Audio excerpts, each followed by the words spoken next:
Hello everyone and welcome back to Grow Leafy with Alethea. It is so nice outside and I just thought it would be a perfect time to talk about your garden design and your garden planning. And so I'm going to give you a tour in this video, and then we are going to talk about just some key elements that are important to consider when you're planning your garden. And it is that time right now. It is springtime and people are already starting to plant things or consider planting depending on what grow zone you are in. And then some of you are on the other side of the world from where I'm at, and maybe in Australia, just different places that I get messages from, and you're preparing yourself for the winter.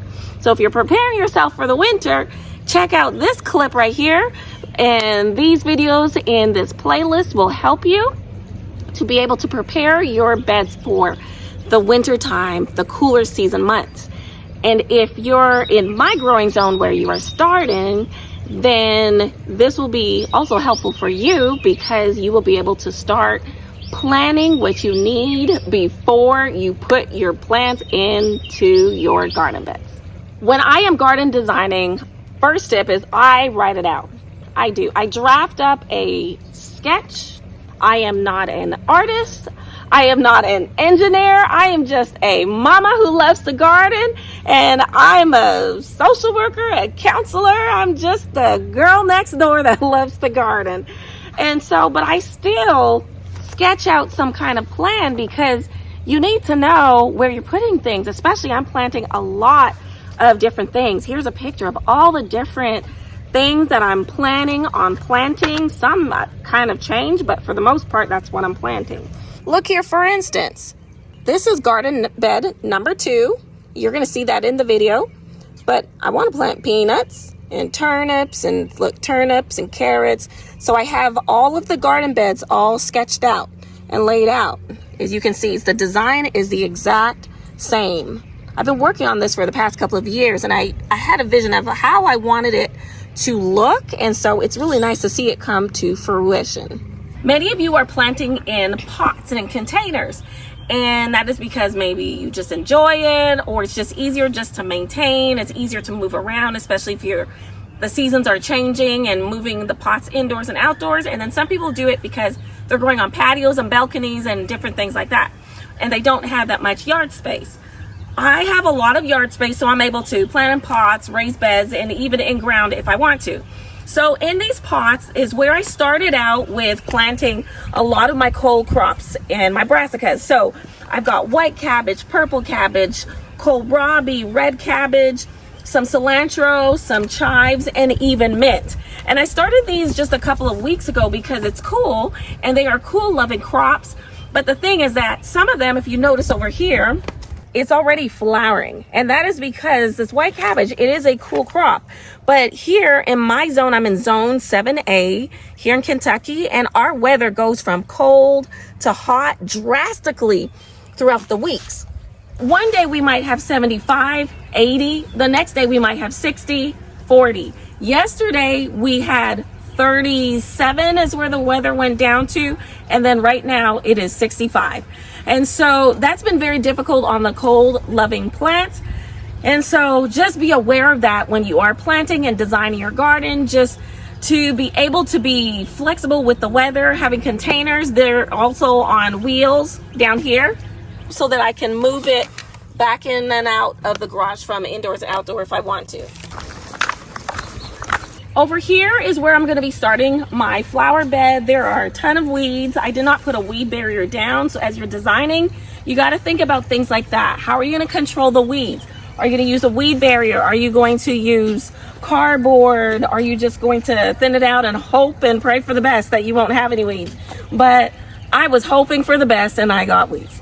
And so I have a lot of cleanup that I need to do. I am going to put down a weed barrier this time in my flower bed, which is where I'm going to have like my sunflowers, nasturtiums, bachelor buttons, and a lot of my edible types of flowers that I want to put here in this part of the garden. Tip number 2 is, where are you going to plant it? Are you going to plant it in a container? Are you going to plant it in a raised bed or in ground? There's different things that you have to consider and think about. You have to think, if you're planting in ground, you got to consider what kind of soil is in your ground. Do you need to amend it? Should you have prepped it before planting anything in it? If you're planting in a pot, then what kind of mix are you going to use? Are you going to use a potting mix? Are you going to go and get some bulk soil from maybe a company, like maybe a landscaping company, a nursery? Especially if you're planting a lot of beds or raised beds, the same thing. You got to consider, what are you going to use to get that soil created? And so when I first started gardening, I actually had 6 large garden beds that I was planting, and I used peat moss, vermiculite, and compost, right? That's what I used. And it cost a lot because peat moss came by the bales, but I had to keep buying them. And so I've made some different choices this year because I built a lot of new raised beds, and I went with a bulk as well. So you can watch this video to see what that experience was like, but you may have to do some amending on that. So there's always maybe some kind of amending that you have to do until you can figure out how you want your soil to be. But just consider those things when you are starting to plant, is what you're actually going to plant it in. Another thing is, do you want the raised beds, if that's what you're using, going to be low or high, so that you're not bending over? Because I know with my back, it does hurt when I'm gardening because there's a lot of bending. But there's different tools that you can use, like sitting on a bench or getting some knee pads, just anything that can help you. But you may just want to squash all that and just go ahead and get something high. Like I have a high cart that I could plant in, but I don't plant in it. I just hold a lot of my transplant materials in there. If you're liking this video so far, give me a thumbs up.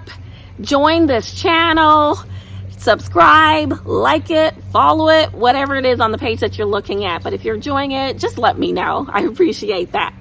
Behind me are 2 different garden enclosures. I call this one garden number 1 and the other garden number 2 because I started that one first and built the second one last year. But if you notice, around the garden enclosure are different garden pots. In these pots is where I like to put different number of items. I will put herbs, and I will still put some kind of lettuce or something like that. There's a lettuce that I love to grow, and last year I grew it and it was beautiful. It's called blue leaf feather lettuce, and it was beautiful, and it did well even through the summer, surprisingly. But I did have it in an area that was closer to the trees. But so I'll have that, and maybe pop in there some cilantro. Now the cilantro might also go to seed as well, so be mindful of that. If you are trying to still have some of your cold crops like your lettuce, your brassicas, kale, or anything like that, just make sure that it's going to be in a spot where it will get some shade but still get at least 6 hours of sun. So you got to figure out a place where you can balance that out. But in these pots, I can also grow a lot of my cucurbits, like cucumbers, vining squash, winter squash plants, and a lot of my flowers like my zinnias and my marigolds, because those will really help to attract pollinators so that they will be drawn to pollinating a lot of my squash plants and any other plants that need to be pollinated. Over here I already have some turnips that are starting, and this is where I planted that. I'm trying to plant some carrots. I've got a perennial rosemary that's been growing since last year, and that's doing great, and it smells so good. And then sugar snap peas that are going all the way down and starting to vine up this trellis.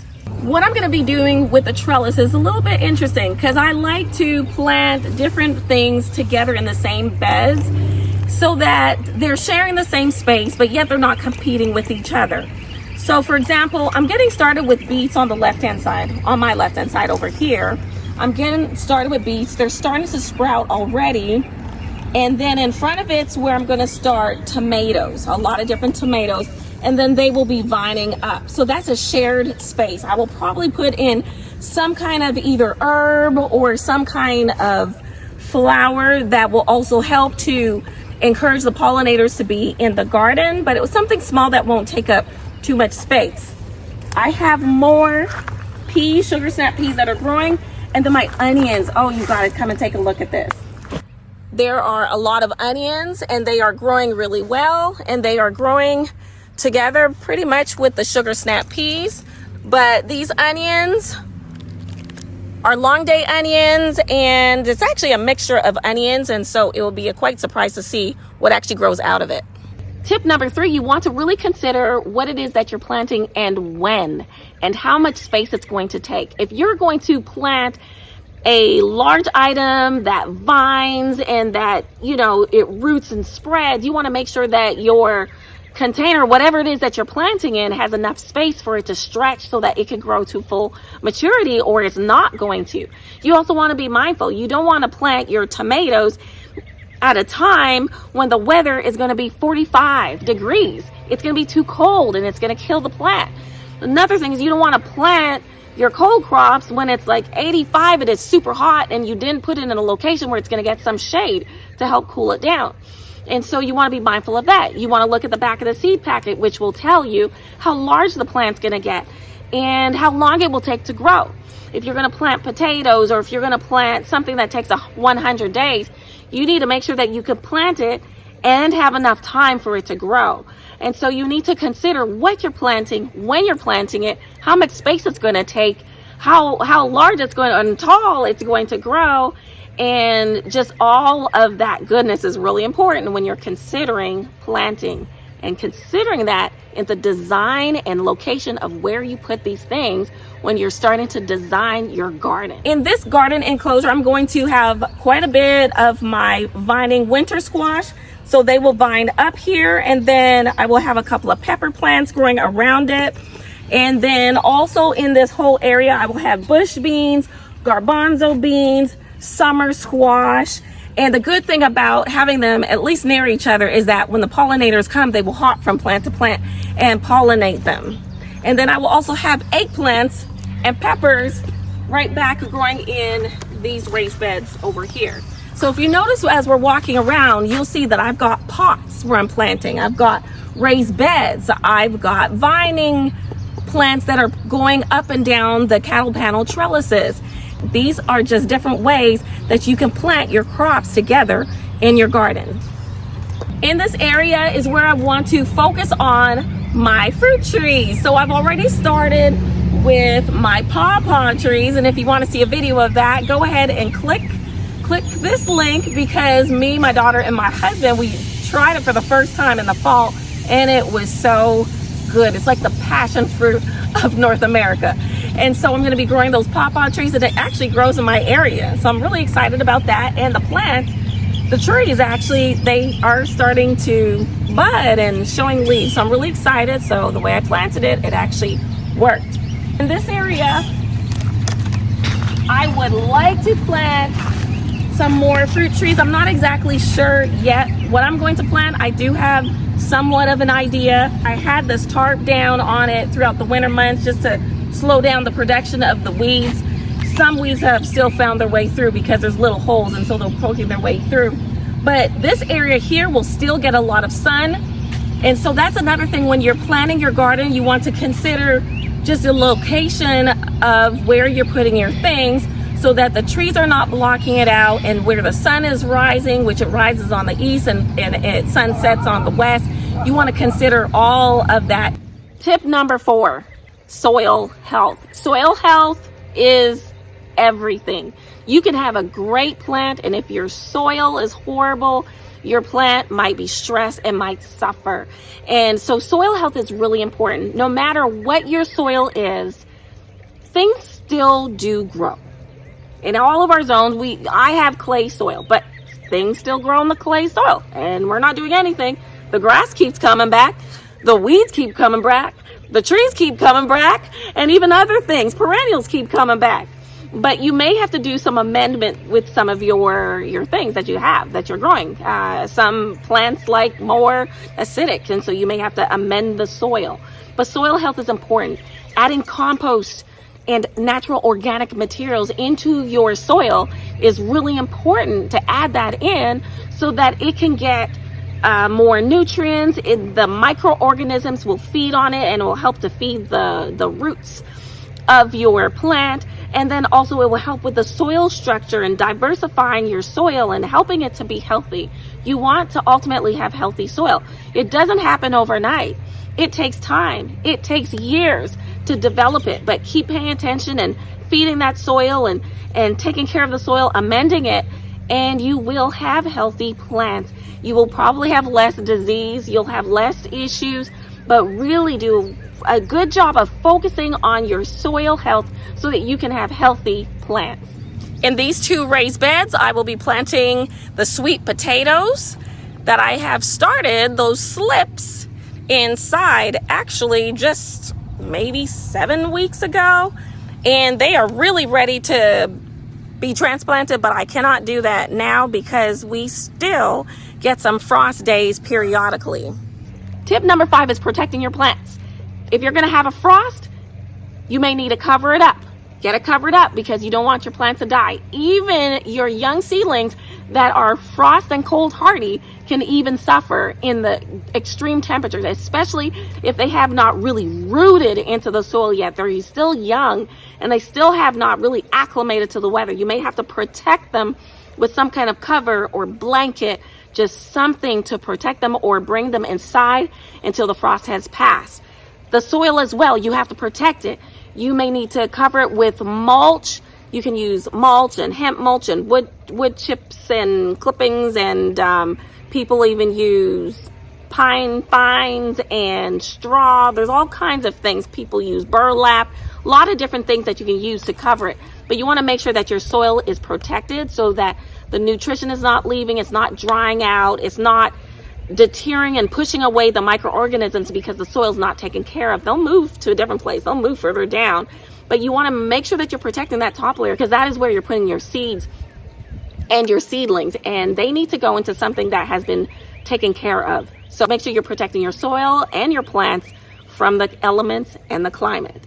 One of my new projects is the tower garden.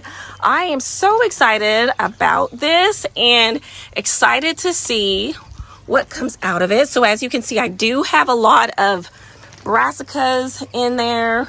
I do have herbs as well. We will see how it goes and how they grow. This is my first time experimenting with the tower garden, and so I'm learning through this process. Tip number 6 is watering. Do you get thirsty?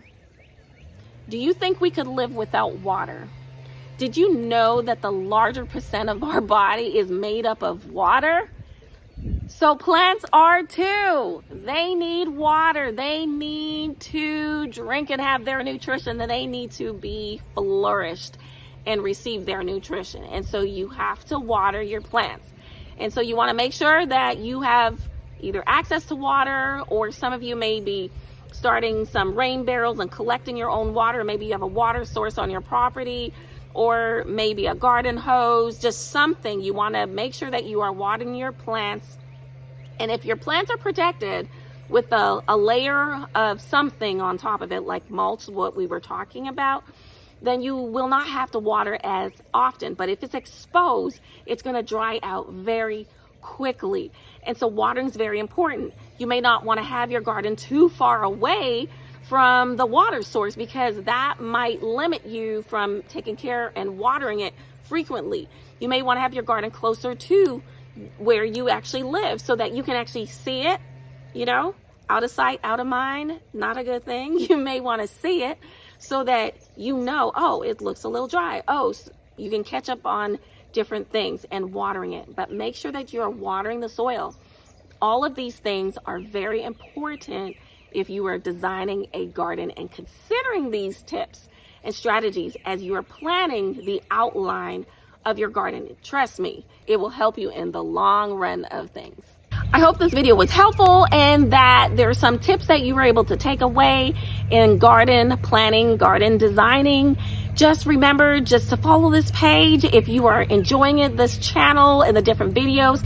I'm going to continually be posting them. So just make sure that you go ahead and follow and share it with someone else. But remember to grow leafy, and I'll see you all next time. Bye.